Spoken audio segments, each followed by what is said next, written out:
নিয়ে সোশ্যাল মিডিয়াতে হচ্ছে ফার্স্ট তার বাবা হচ্ছে শুরু করে, এবং তার বাবার সাথে আরেকটা ভুয়া সাংবাদিক, আপনারা হয়তো জেনে থাকবেন ইতিমধ্যে সে জেলে আছে আমার করা মামলায়।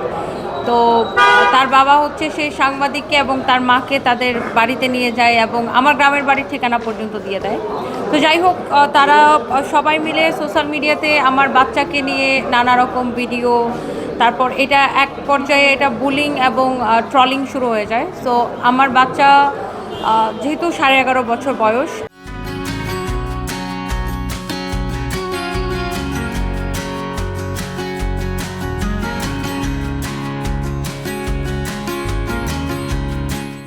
এবং তার এখন উঠতি বয়স এবং সে মানসিক ট্রমার মধ্যে পড়ে যায়, এবং যেটা কিনা সে স্কুলে যায় এবং বিভিন্ন রকমের বুলিংয়ের শিকার বা জবাবদিহিতার মধ্যে তাকে আসতে হয়। তো সে এটা নিয়ে ট্রমার মধ্যে চলে যায়, এবং বাচ্চার সুরক্ষার জন্য আমি হচ্ছে মহামান্য আদালতের দ্বারস্থ হই।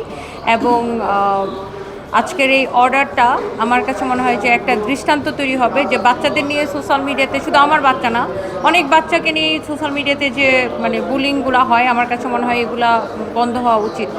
এবং আমি মহামান্য আদালতের এই অর্ডারে আমি সন্তুষ্ট এবং আমি ধন্যবাদ জানাচ্ছি।